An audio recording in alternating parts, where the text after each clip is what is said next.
love AOC. People love Jasmine Crockett.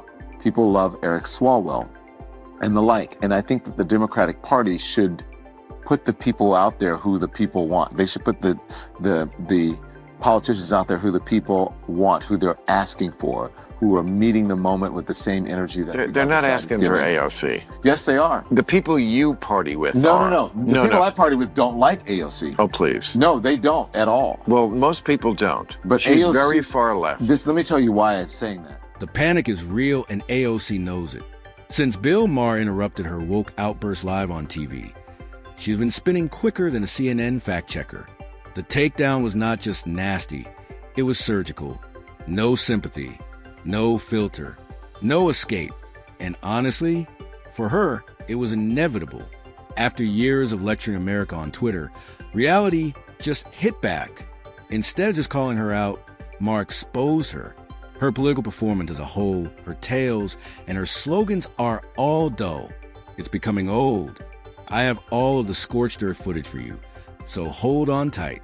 Click the subscribe button to make sure you don't miss a single breakdown. Favorite interviews was when AOC was talking to that lady and she asked her to expand. About Israel-Palestine? Oh my God. Well, I believe absolutely in Israel's right to exist. She just collapsed into herself? It's literally like a fifth grader that didn't study. Looked at that incident more through just as an incident. And then they ask you about the subject, or you didn't read the book. Well, it's about Billy and his dog. What people are starting to see, at least in the occupation of Palestine, is... But the crazy thing about that interview is that, so her first comment comes off with like total authority. I am a proponent of a two-state solution. One little follow-up question. Question's like, well, what do you mean by that? And then you just see her get weaker and weaker. You use the term the occupation of Palestine. What did you mean by that? But what do you mean by that? It's like, I don't know what I'm talking about, man. Yeah. She literally goes, I'm really not the expert. Do you think you can expand on that? I am not the expert at geopolitics on this issue. She just gave up. Since Maher started the fire, AOC's painstakingly built brand has been eroding in real time. Once hailed as the left's unstoppable force, she now stumbles like a first-year student on basic policy matters. Talk to her about inflation. She stays away. These are buzzwords: immigration, climate policy, word salad. Joe Rogan, who is now making matters worse, said she is no better than Kamala Harris, a media-produced hologram with more hashtags than answers. The mask is being removed. The assurance appears to be contrived. Furthermore, the more she tries to talk her way out of it, the more obvious it is that the emperor is all show and no substance. Here she is. And I think if you actually do see some of the photos of the signs, I think there's something to be said about the government's about to shut down. There's a vote clock that's going down. The exits that are normally open in that building were suddenly closed. Suddenly. So you pull the fire alarm? So what I'm here to say is that What I'm House here to say Administration and U.S. Capitol Police and Jamal Bowman are an active, and he's fully participating in saying there was a misunderstanding. But what I do think is hold on. He's active and fully participating in saying that there was a misunderstanding. He was actively. That is not our language. No, he was. What language is that? She is delightfully stupid. I know people don't like her. I understand that. Right. But I just find her just wonderful. She's so dumb. That last video, the classic AOC implosion.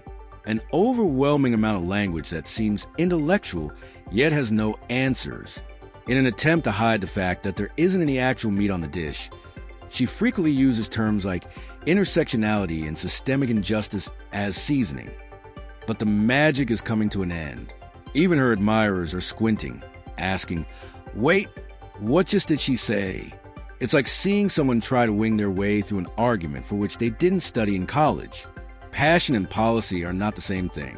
Moreover, noise is not the same as leadership. How about AOC? She has less and fewer choices for hiding behind distractions. He has called for the investigating and possible impeaching of members of the Supreme Court. Here's what she said. I believe that we should be considering subpoenas. We should be considering investigations. There also must be impeachment on the table, and the Supreme Court has not been receiving the adequate oversight necessary in order to preserve their own legitimacy. Where in the Constitution do you find oversight? One branch is the watchdog of the other branch? I don't think so. That's not the way it works. A lot of people don't like AOC, but I really do love the earnestness of her stupidity. Like, there's something really charming about how hard she's trying. It's like watching your 14-year-old give a speech about something they don't really fully understand. It's like, it's kind of cute. It's adorable in a very, society-destroying sort of way. All of Bill Maher's statements have been ignored by the media because they are too afraid. AOC is not a working-class warrior. Rather, it is a well-groomed Instagram brand dressed in a fancy outfit. She yells against billionaires while sipping cocktails with them at the Met Gala. Cosplay, not resistance, is what that is. And now she is genuinely being proposed as Kamala's successor? Please. There have been other exhibitions with similar garish slogans, no substance, and no results. The iceberg is already apparent if this is the Democratic Party's future, and no one is steering it. AOC. People love Jasmine Crockett. People love Eric Swalwell and the like. And I think that the Democratic Party should put the people out there who the people want. They should put the politicians out there who the people want, who they're asking for, who are meeting the moment with the same energy that they're not asking for AOC. Yes, they are. The people you party with No. The people I party with don't like AOC. Oh, please. No, they don't at all. Well, most people don't. But she's AOC, very far left. Let me tell you why I'm saying that. At this point, the terror starts to get funny. Don Lemon, in full-blown rage mode, claims that the people are begging AOC to take the initiative when Maher reminds him that even his own friends don't believe it. Then, like a politician on a hot mic, he backtracks faster. Watching Lemon defend AOC is like watching someone try to fix a leaky boat with duct tape and hope. It's desperate.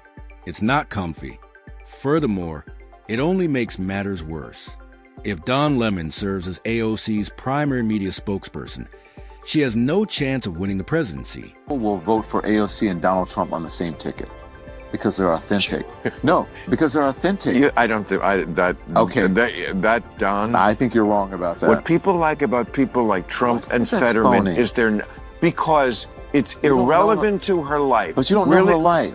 I know that being a gorgeous woman who I wouldn't even know was Hispanic in a city that has 1 million Hispanics and does not treat them badly. But that doesn't mean she doesn't struggle. That doesn't mean that she was set down. It implies it. But that doesn't mean that she was set down in a Hispanic ghetto in the Bronx and had to deal with that growing up, and that she's come from a working class family. It implies that it implies that in some way she's behind the 8 ball because of that, and it's just not true. Bill Maher got directly to the root of the issue, her origin story, while also contesting AOC's proposals.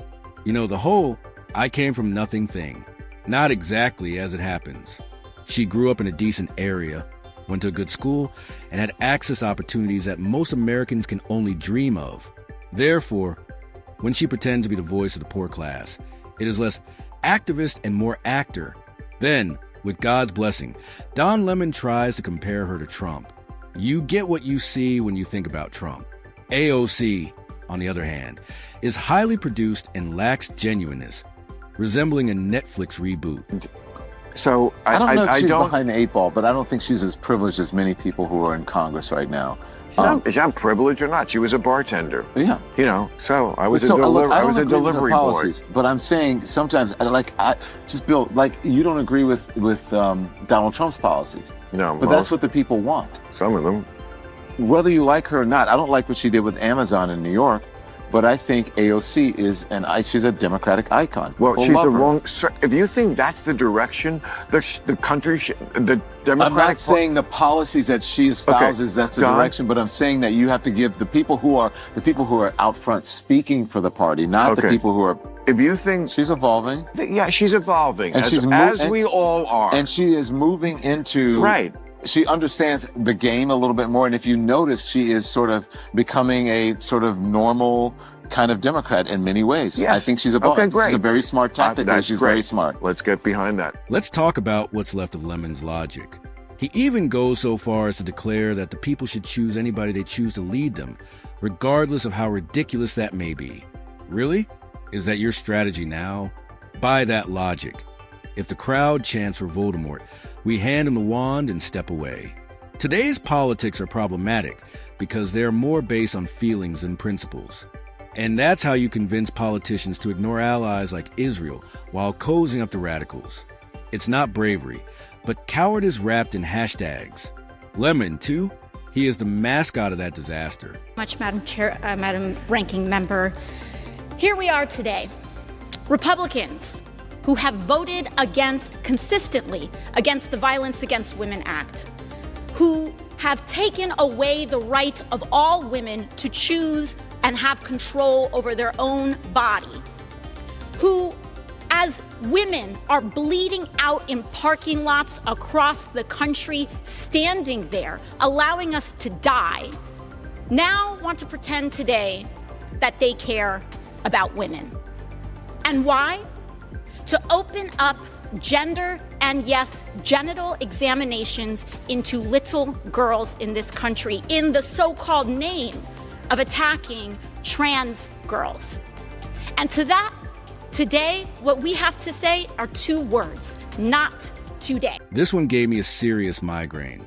The AOC claims that in order to protect women's sports from biological males, it is essential to examine children's genitalia. Actually, that isn't a point of debate. That is shock jock absurdity. No one is proposing an eerie inspection plan. The issue is fairness. It's easy. But instead of dealing with that, AOC does a circus act, offering terrifying scenarios that have nothing to do with reality. Why? Since facts remain constant across time. Outrage does. And she will say anything to keep her reputation intact. Who loves this bill? Yes, bigoted folks love this bill. Assaulters love this bill. But also, CEOs love this bill. Because Los Angeles is on fire right now. And this is the number one priority the majority has. Thank you, and I yield back. The preferred strategy of AOC, it is appropriate to label anyone who disagrees as a bigot. If you are in favor of women's sports, you are a hater.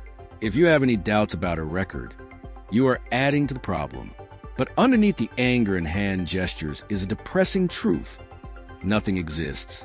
Just a stage act with a well-practiced frown and a well-timed fury.